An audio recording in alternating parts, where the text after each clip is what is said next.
Major support for Out to Lunch is provided by the law firm of Jones Walker, established in 1937 with over 375 attorneys and offices throughout the U.S., providing a comprehensive range of services to a local, national, and international client base. JonesWalker.com. And by Business First Bank, with locations throughout the state, including 11 offices in the Baton Rouge area, providing personal and commercial banking, treasury management, and wealth solution services to help clients succeed. Business First Bank, banking with greater momentum.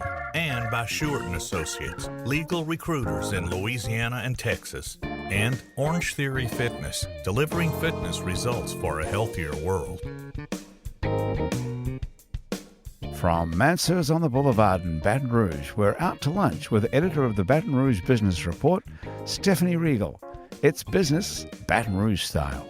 Hi, I'm Stephanie Regal. Welcome to Out to Lunch. Baton Rouge is home to a lot of budding entrepreneurs, but it's also home to a lot of just plain interesting people whose companies and careers have propelled them to be creative forces, influencers, and advocates for nonprofits, the needy, and just doing the right thing in the community. Joining me today is one such person, Ava Haymon, a poet and author of 4 books, who also served as Poet Laureate for the state of Louisiana from 2013 to 2015, a position that has taken her around the world and made her something of an ambassador for Louisiana. Ava's writings have been described as concrete descriptions of a woman's life in the mid-20th century American South mixed with wider concerns about family, lies, and truth, and culture that supports or forbids clear speech. She's a wonderful woman. She's also a generous philanthropist in the community, giving of her time and talents to many organizations. Ava, it's a pleasure to have you here on Out to Lunch today. Thanks for being here. Oh, thank you. I'm glad to be here. With me and Ava is Heather Sewell Day, owner of the Red Cake Event Planning, which plans private, corporate, and community events with a unique twist, whether it's through the use of Heather's vintage VW van or the involvement of modern dancers flying through the air on silks.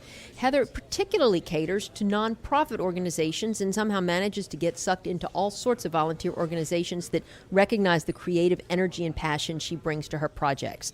Among the events she has helped stage are Hunks and Heels and Emerge into Dance, and among the nonprofits she has helped lead are Of Moving Color Productions, Forum 35, and the LSU Museum of Art. Heather, it's a pleasure to have you here too. Thanks for joining. Thank you. Well, Ava, I'm going to start with you. You're such a gifted poet, and for those unfamiliar with your work, I just want to give them an idea of the richness of the language you use. If you can read just a passage from one of your more recent poems. Mm-hmm. We're at lunch, and this is a poem about oysters, so it seems like fitting.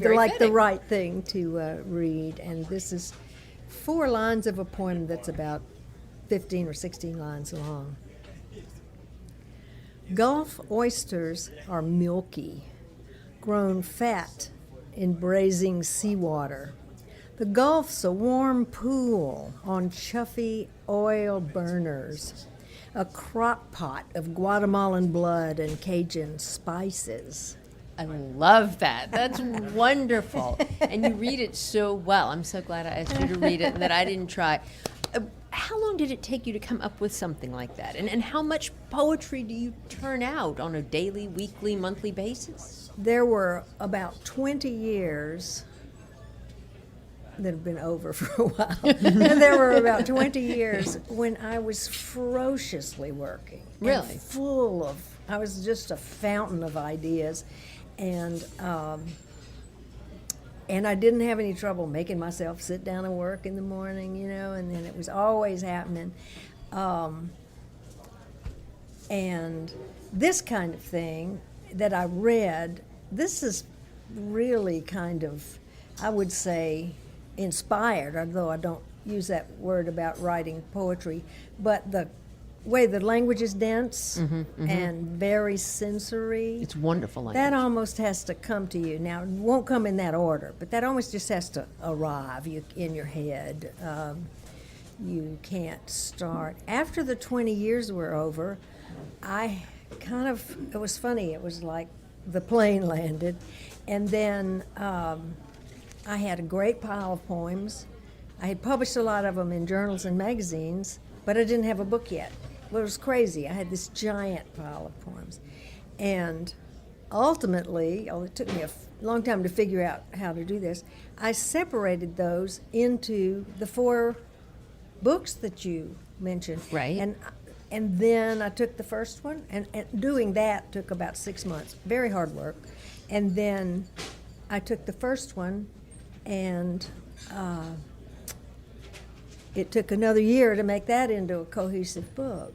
And I did that with all 4 books. Heather, I want to bring you into the conversation. You too are a creative soul, and you channeled it into event planning. What does Red Cake do specifically, and where did you come up with the name Red Cake, first of all? Love that. Well, I guess the name specifically came when I first was starting. I wanted it to be something easy and catchy, and I was trying to think of common denominators in parties, and the cake came, and then red just sounded fun, so we just put them together. There you go. And it's been easy, and that was back in 2000, I guess, and back then the redcake.com was available. There you go. Everybody says that. How did you get that website? But you do end up, you have done a lot of nonprofit work. Yes. and help a lot of organizations that really need someone with the extra twist and creative mind to help them. I think that's one of my favorite things to tackle is working with nonprofits and trying to help them do something unique and different that will get noticed and get butts in the seat at their fundraisers and their awareness events. It's always fun to go and sit down with a new group and hear about what their mission is and what they're doing in the community. And I always get very inspired. I love my city, and I'm here. I'm not going anywhere. My husband works in the wetlands and So you're in our stuck. swamp, so I'm stuck. I have to be where the river is, Where the So, oysters are milky and fat, right? Once I got him, I realized I wasn't going anywhere, so I better make this a fun place to be, a place I want to be. You all both, are blessed to do, I think, what you were called to do, what you have a vocation to do, what you enjoy doing. How did you get into it? How did you become a poet? I mean, is that what you wanted to do growing up, Ava, or were you always a creative writer, or? I don't remember growing up. I think I wanted to be a musician. Okay. And then most of the people in my family in every direction are musicians. And then when I was beginning in high school, I wanted to be a mathematician, and I majored in math. Well, that's the total other side of the brain, I think, right? It is and it isn't. Because a poem has to have a kind of a mathematical armature. It's not even so much the rhythm. I don't even quite know what it is, but it's three-dimensional. Interesting. And then I ended up majoring in music because I wanted to get out of college in 3 years and get married. And I was a Texan at that point. Majored in English. Then after that, I was a technical writer for a while. Then had 2 children by this time. Then did some other things, but finally wrote a children's novel. And in the children's novel, these 2 mouse-like things, I think they were gerbils in the first draft, because we had gerbils in a cage in our house. These gerbils go down way into the earth, and then she talked in poems. When she spoke in little chant-like poems, and I wasn't very good at it, and I'd never written anything I wasn't good at. I mean, I did write plays for Playmakers before this happened. And I realized, I think I have written 200 pages here, which, by the way, have never been published, telling myself that what I should do is write poems. Fantastic. And that's how your poetry career was born. Yeah. What about event planning, Heather? How did you get into that? Well, I was in the hospitality industry for some years here in Baton Rouge, and sort of became the go-to person at the restaurant or that I was working to help with these sort of things. And then I started having friends and family ask me to help do things. And at the time, event planner wasn't really, it wasn't a career choice, at least not in the South. I mean, in the bigger cities it was, but here, if you looked it up in the yellow pages, it was just a clown and a balloon maker. So it's like, okay, And well, all Southern ladies knew how to throw their own events exactly, anyway. exactly. We just That's looked at true. Southern Living and did the thing. But anyways, so I just kind of started and really had no idea how to base as far as what to charge, just because no one was doing it here, and it's really still a challenge just to put a value on what I do, because it's a service. It's not a product or a thing that I give someone. So it's taken a long time to, I think, build that reputation that what is in my head is definitely worthy. Valuable. And Valuable, exactly. And as you say, the field has changed, it's evolved, Oh, and it's a yes. lot more competitive. Everybody hires wedding planners now and Yes. No baby one did shower that. planners. I mean, Right. it's way over the top, which is Right. good for you, but also a lot more competition in your field. There is, and I think that came out of people that did hire a wedding planner or an event planner and realized, oh, wow, that was wonderful. I didn't have to do anything. I got to go to my daughter's wedding and enjoy it. And that word spread that, no, you don't, look, I did it, you need to do it, it's worth the money. Like, friends telling friends, which is also, I think, a very Southern thing for women to say, no, this is what you need to buy, this is what you need to do. That's true. So, And do you bring props and supplies, or you basically map out the game plan and tell your clients what they need to do? Yes, I have an arsenal of props that I use sometimes. I also have my preferred vendors where I know where to get things. If you need a bird cage, if you need, different things like, whatever it might be, I know Right. where to get those from different vendors. Could you name a prop? Name a prop? I mean, that tell I've me gotten? what you've got props. I can't imagine. Yeah. Tell me some of them. Well, for example, there's a local artist here in town, TJ Black, who I work with a lot. He's amazing. And I'll tell him I need a bird cage for an acrobat to do some aerial work in, that I want to hang on this stage for this party. And he's like, I saw that. okay. I saw that At with Sundance. moving. Uh-huh. I saw it of Yeah. moving colors. So cool. So I'll ask him to make things for me. There's prop companies down in New Orleans and different places where I get stuff. You're listening to Out to Lunch. I'm Stephanie Regal. I'm talking to Heather Day of Red Cake Event Planning and poet Ava Haymon. We'll be right back after this very short break. You're listening to Out to Lunch. I'm Stephanie Regal. I'm talking to Heather Day of Red Cake Event Planning and poet Ava Haymon. Ava, now more recently, of course, you were Poet Laureate. And what does a Poet Laureate do? And is it a paid position, or is it an honorary thing? And Well, it's a little bit paid, but not enough to cover your first trip out of town. and you have to pay for your own trips. Well, I did after the money ran out, and I thought it was great that I got that appointment at the stage of life that I did, because essentially I could just tell my students, okay, I'm not going to teach for 2 years, and I could afford to drive my car to Shreveport and back, and I still had a lot of energy and enough energy to do it. 5 years from now, I might not. Mm-hmm. And it was a perfect stage. Other things were over, and the next stage hadn't started. So I thought I was able to do things that have been impossible for most of the Poets Laureate that I know. Every state has Because one, of that. Most states have them. and most people probably have no idea what they even do. But Well, it's funny. People would. One of the values of it, I thought, were that people would come to readings that was advertised, say, in some town or another, and they would come to the readings who had never been to a poetry reading before, and they would come, they would hear it, they would like it. Afterwards, they would say, "I've never been to a poetry reading before, but I came because I wanted to see a Poet Laureate." And I would say, "Oh, well, thank you for coming. What is one?" was the next one. right. So you kind of make sounds out, like you make a out of very- it what you can. Yeah. Doesn't it bother y'all that, I mean, this is not a problem we can solve over lunch, but that our society does not value the arts, the creative arts, the humanities more?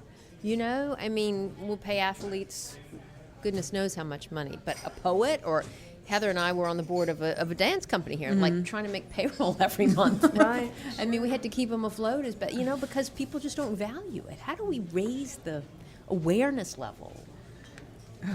I don't know. Because the arts they enrich our lives so much, and they make us the city that people want to come to. They make us the place that people want to be. I mean, that's what makes a beautiful downtown, is having artists, living right. there and working there. And if you price them out, how are you going to get that vibe? They're not going to come. So I think that's part of it right there, is providing affordable studio space, for artists to go and work and live and be part of the community. You have to have a diverse community to reflect the people that are there and to reflect the arts and culture that are living there somewhere, but they need a place to go where people can see them. Speaking of places to go, where do you stage most of your events? I mean, do you do it at the homes or the venues of the people that hire you, or do you have to go out and find a really cool space for a really cool party?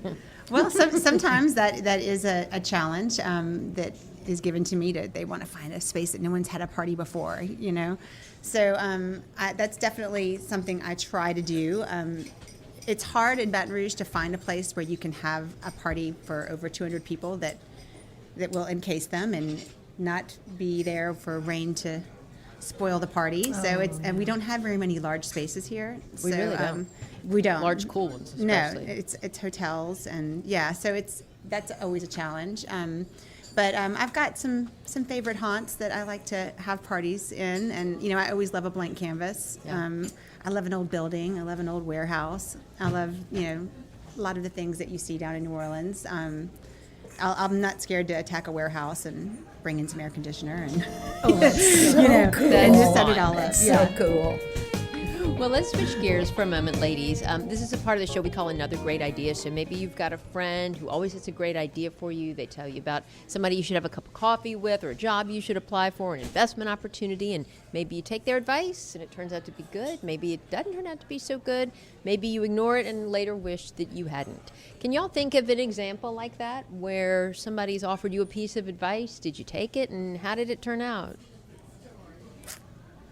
Well, let's see. The first thing that comes to mind when you say advice would be, it's funny, it was something that my father gave me years ago. He used to have a garage, I guess it was his man cave, that he would go to and sit. He would write on the walls inside of this little shed, and he would write his little isms, his little comments on life. Neat. My goodness. And so when he passed away, I was like, oh, I want. Can we just take that whole building and put it in my backyard? I want the sheetrock, and taking pictures of it. And one of the things, and this is so simple, it's such a, a simple piece of advice, and I didn't really understand it then because I wasn't married. But it was, don't sweat the small stuff. And I feel like that applies in so many ways in my career, and especially in my marriage. Right. As far as, and he would always say, when I would get worked up or anxiety, hey, don't worry about that. Like, think about the bigger picture. Stop thinking about these minute things that don't really matter. You don't need to pick that fight today. Right, you're so right. And the older we get, the more it applies. It and applies more so much. Yeah, and doing events is a very stressful job. And I bet your clients sweat the small stuff. Oh yeah, and that it is. You... It's definitely something. Details matter. Absolutely. Every detail matters. Small details matter. But sometimes it's if the client really wants this, I need to just back off and let them have it. Okay, don't, instead of, so it's just, it applies in many different ways. It does. For sure. What about you, Ava? Can you think of any advice? The thing that came to mind is people have a lot of ideas for poets. They may not know what poets do, but they have a lot of ideas. And that's nice, because they'll tell me, they'll come up after readings especially, and people will come up and they'll say, I have a great idea for a poem. And I'll say, tell me. And they'll say, you really ought to write this. You really ought to write this. You might want to take it down. No, I'll remember it. So tell me. And then they'll say something that might really make a good poem. I still remember one guy said, probably I read this oyster poem, and he said, when I eat an oyster, it goes to the back of my throat, and it's like it goes down whole like an elevator. Wow, that's a great metaphor. I thought that Or was simile. super, but it wasn't. But he's got to write that. So that's what I say is, this is your poem. Write down what you just said to me right now, and then look at it the next day and see if you think of anything else. And that's the advice that I have, that I try to turn back to the other person. No, that's great to know. How do you all promote your respective ventures, your company or your firm, Heather, and your poetry? Social media, or Yes, definitely. That's kind of the number one way, and the absolute best way to get people to listen and notice. I mean, I think we're inundated with so many different kinds of media now. So I try to hit them from all sides, whether it be billboard, social media, texting, email, let's have a reveal party and invite people to come. I mean, and still there's people that didn't get the email. Where's Grant? But it's just, I think we have so many different vessels to get information now. It's really hard to get through. But I think social media is one that is definitely looked at, and you can immediately see how many people saw it, how many people might be interested or are coming, want to know more. They can message you. It's definitely the best tool. When you said billboards, did you actually mean literally outdoor advertising or like social media billboards? And I feel like billboards I use a lot, especially the digital billboards, even for nonprofits. And are they expensive? Well, it depends on what you're doing. I mean, but Lamar is very generous to the community in that they do discounts for nonprofits to do digital billboards. And I feel like what that does is it legitimizes an event. Yeah.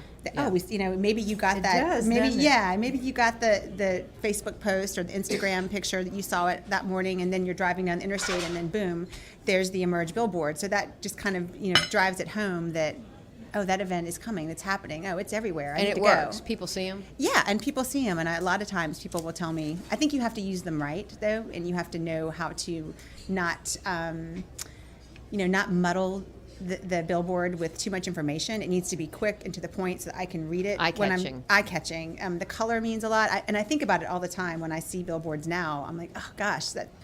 I can't even read that. Like, I'm driving by, and I still have not been able to read anything about what this event is or what this thing is that they're trying to tell me about. So I think that would be a piece of advice. I'm going to be thinking about this all day now, every time I drive by.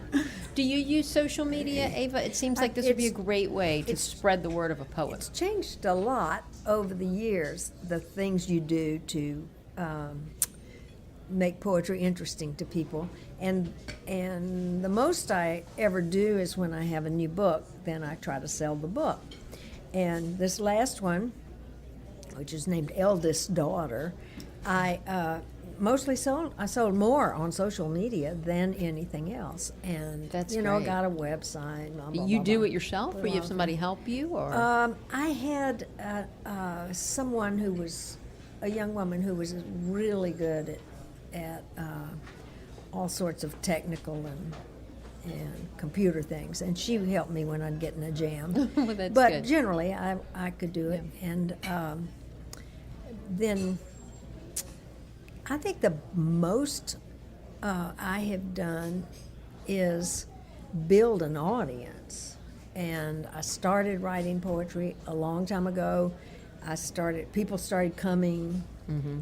I got their names. If I was going to give another meeting, I sent it. It used to just... You built a brand. It used, I guess. And that's what it's about. That's how you do it. And it used to be, I'd send everybody a written, a notice about a reading or something. And so then that was more people, and then more and more, and I think that's an art that needs to stay. I mean, I want the snail mail. I want the heart invite. I want to know.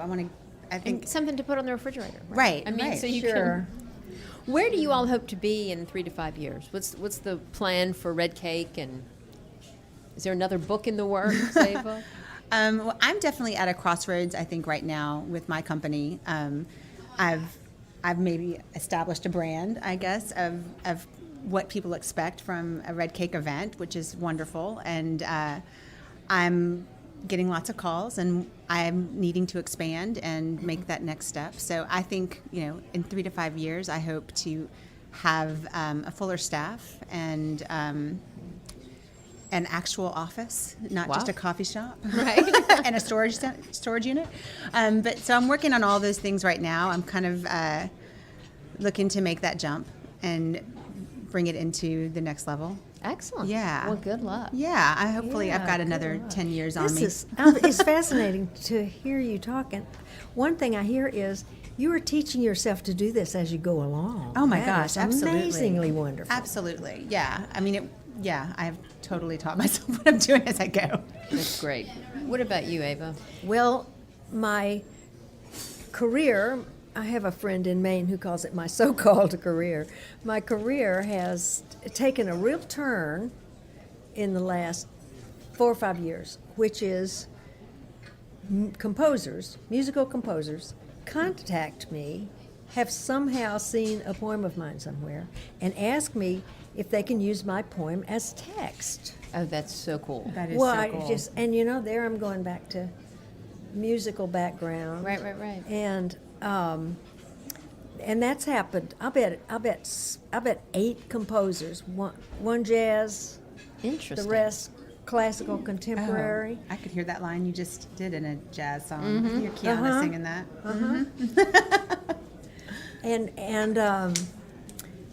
now I have with the Baton Rouge Symphony a commission to do a collaborative piece with C.C. Lockwood, Oh, fabulous. me, and a composer whose name is Chris Theophanidis, and he's the composer teacher, which is called the composition teacher, which for an English major I can never make that sound like a composer, at Yale. So, and he writes pieces, and Tim Muffett wanted him because he writes pieces that are then played often by other orchestras. So we're collaborating on a symphonic multimedia piece on the estuary. Oh, how cool. Wow. Yes, it is. So many interesting things. Well, good luck with that. Very inspirational. Ava Haymon and Heather Day, it's been a real treat for me to have such interesting, inspiring women on the show today. Y'all are doing great things to raise the bar and the tenor of the conversation here in Baton Rouge while creating fun spaces and places for people to learn and experience. Thank y'all for joining me today.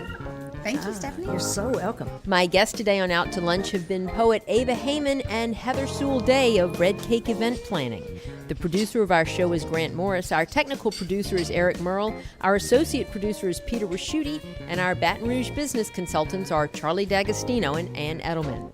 If you want to know what we all look like, you can find photos from this show on our website, itsbatonrouge.la, and on our It's Baton Rouge Facebook page. These photos are taken by Karry Hosford. You can find more of Karry's photos at karryhosford.com. You can hear this show and past episodes of Out to Lunch wherever you get podcasts and at itsbatonrouge.la. Out to Lunch is a production of INO Broadcasting for itsbatonrouge.la and WRKF 89.3 FM. I'm Stephanie Riegel. Thanks for joining me. I look forward to meeting you again next week around the table here at Mansurs for more business Baton Rouge style on Out to Lunch. Out to Lunch is recorded live over lunch at Mansurs on the Boulevard in Baton Rouge. Mansurs is open for lunch daily from 11 to 2, for dinner nightly, and for brunch on Saturdays and Sundays. Mitchell Foreman wrote and performs all the music on Out to Lunch. Mitchell's music is available wherever great jazz is sold or streamed, and at mitchellforeman.com. Major support for Out to Lunch is provided by the law firm of Jones Walker, established in 1937 with over 375 attorneys and offices throughout the U.S., providing a comprehensive range of services to a local, national, and international client base. JonesWalker.com. And by Business First Bank, with locations throughout the state, including 11 offices in the Baton Rouge area, providing personal and commercial banking, treasury management, and wealth solution services to help clients succeed. Business First Bank, banking with greater momentum.